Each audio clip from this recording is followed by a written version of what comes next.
আসসালামু আলাইকুম। চ্যানেল 14 নিয়মিত আয়োজনে আপনাদেরকে স্বাগত জানাচ্ছি। আজ এই দিনে কবি সুফিয়া কামাল যা লিখেছিলেন তার গ্রন্থে তা পাঠ করছি। 1 মে শনিবার 1971 রাত 10টা। আজ মে দিবস। সারা দুনিয়ার মেহনতি মানুষেরা এক হোক, জাগুক মানবতা। বিশ্বনবীর উদাত্ত আদেশ, সব মানুষ এক।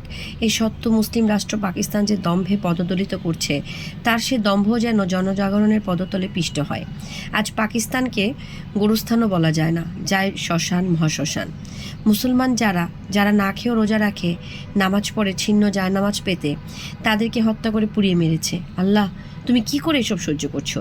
অসহায় নিরস্ত্র মানুষ, নারী, শিশু, তরুণ, বৃদ্ধ, কাউকে তো বাদ দেয়নি পিশাচ দল। সব তোমারই ইচ্ছে, বিশ্বাস করি না। এই দিনে শহীদ জননী জাহানারা যা লিখেছেন পাঠ করছি। 1 মে শনিবার 1971।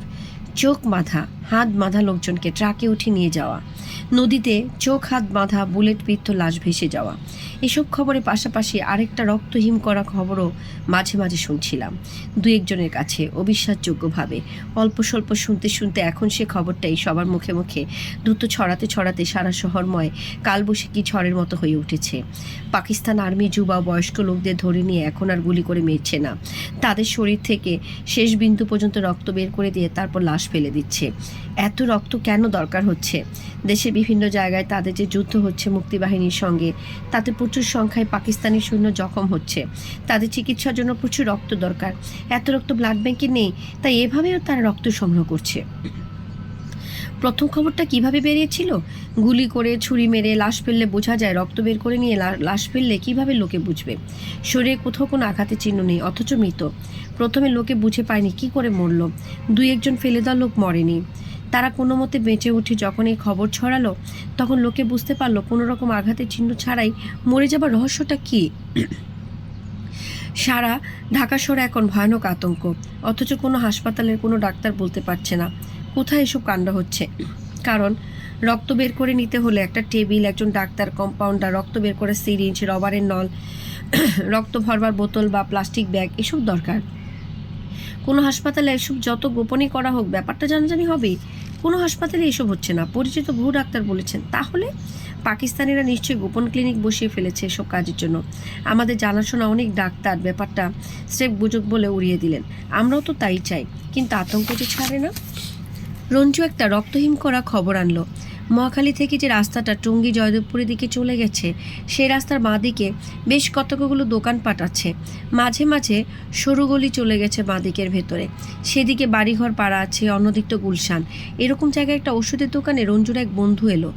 LMF ডাক্তার, রোজ সন্ধ্যায় বসে 2-4টে রুগী দেখে। কদিন আগে সন্ধ্যার পরে দুজন পাকিস্তানি সৈন্য আর দুজন বিহারি বন্দুকের মুখে ডাক্তারটিকে উঠিয়ে নিয়ে যায়। ওরা প্রথমে ডাক্তারকে ঝিপে তুলে একটু এগিয়ে বাঁয়ে এক গলিতে ঢুকে। সেই সময় পেছন থেকে একজন ওর চোখ কালো কাপড়ে বেঁধে দেয়। তারপর মিনিট 10 চলার পর জিপ থামলে ডাক্তারকে লোকগুলো ধরে ধরে একটা বাড়ির ভেতর নিয়ে তারপর চোখ খুলে দেয়। ডাক্তার দেখে একটা টিনের ছাদওয়ালা বেড়ার ঘর, এক পাশে একটা সরু লম্বা টেবিল, সেটার মাথার কাছে আরেকটা চৌকো, ছোট টেবিলে অনেক কয়টা বোতল, সিরিঞ্জ, রবারের নল ইত্যাদি সাজানো। আরেক পাশে লম্বা বেঞ্চে চোখ বাঁধা অবস্থায় বসা 3টে লোক। সশস্ত্র পাকিস্তানি সৈন্য আর বিহারিদের নির্দেশে ডাক্তারটিকে ওই লোক 3টি শরীর থেকে রক্ত বের করতে হয়। রঞ্জুর বন্ধুটি কিন্তু এরকম ভয়াবহ অবস্থা তো বুদ্ধি হারায়নি। কাজ শেষে পাকিস্তানি সৈন্য আর বিহারিরা যখন তর্ক করছিল ডাক্তারটিকে মেরে ফেলা হবে কিনা, তখন ডাক্তারটি ওদের বলে ওরা যখনই বলবে সেইভাবেই সে ওদের কাজ করে দেবে। ডাক্তারটি কপাল ভালো, ওরা তাকে বিশ্বাস করে। ছাড়া পা মাত্রই ডাক্তারটি ঊর্ধ্বশ্বাসে রঞ্জুর বাসায় এসে তাকে সব বলে। সে রাতেই পালিয়েছে বর্ডার পেরিয়ে ইন্ডিয়া চলে যাওয়ার জন্য। রঞ্জু চলে যাবার পরও আমরা বহুক্ষণ স্তম্ভিত হয়ে বসে রইলাম।